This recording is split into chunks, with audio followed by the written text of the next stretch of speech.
Bonjour, je m'appelle Emma et j'ai 8 ans. Je me demande comment se passait la vie au Moyen-Âge. Peux-tu me le dessiner? C'est parti! Bonjour, je m'appelle Sophia et voici mon château.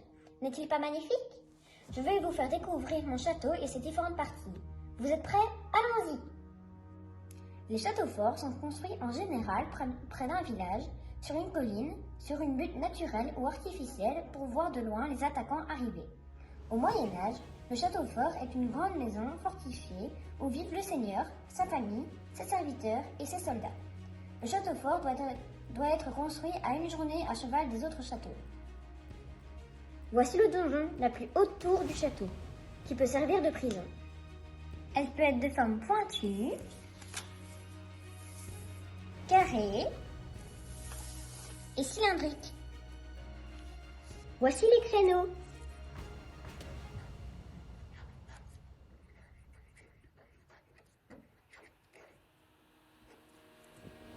Les soldats tiraient entre les créneaux. Voici la tour et le pont-levis.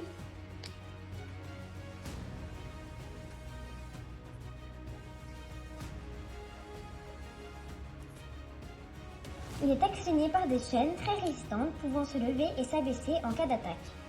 Derrière le pont-levis se trouve la herse. Voici les douves.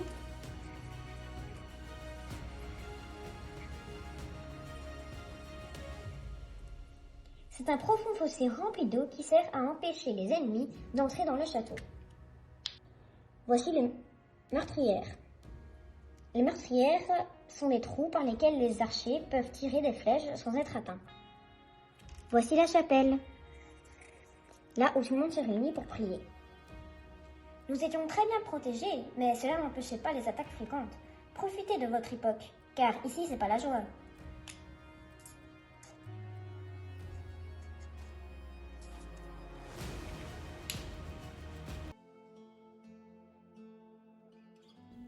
Comment devenir un chevalier au Moyen-Âge? Le fils de noble deviendra chevalier, mais il y a plusieurs étapes à affronter. À 7 ans, le fils de noble deviendra alors page et il quitte le château. Là, il apprend à manier les armes, à monter à cheval, et il soigne sa monture et il se rend utile auprès de ses hôtes. À 14 ans, il devient alors écuyer, c'est-à-dire celui qui tient le bouclier du chevalier. À l'âge de 21 ans, l'écuyer est prêt à devenir un grand et fort chevalier. Bonjour, je m'appelle Charles et je vis au Moyen-Âge. Mon père est un grand chevalier. Je l'accompagne souvent dans ses missions. Mon grand ami Jules étudie justement le Moyen-Âge. Suivez-moi, je vais vous montrer les différents armements de mon époque. Voici mon papa. Oui, je sais, il fait un peu peur. Mais il a le cœur sur la main, vous savez. Ici, vous avez les étriers, le aume et les éperons. Voici un chevalier avec son bouclier. On vous l'a remis ici pour que vous le voyiez mieux. Attention, les ennemis attaquent! Ils utilisent un trébuchet pour attaquer les murs du château et des épées pour se défendre. Les archers sont prêts à attaquer. Le camp ennemi utilise aussi des arbalètes et des haches. Quel bain de sang! Heureusement que nous sommes en 2021 et qu'un bon banquet nous attend. Comment se passaient les banquets au Moyen-Âge?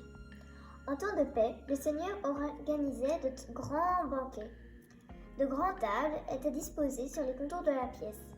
Et au milieu se déroulait un spectacle avec des fous, des monteurs d'ours et plein d'autres choses encore. Il y avait un grand festin qui se dégustait avec des cuillères et des couteaux, mais sans fourchette.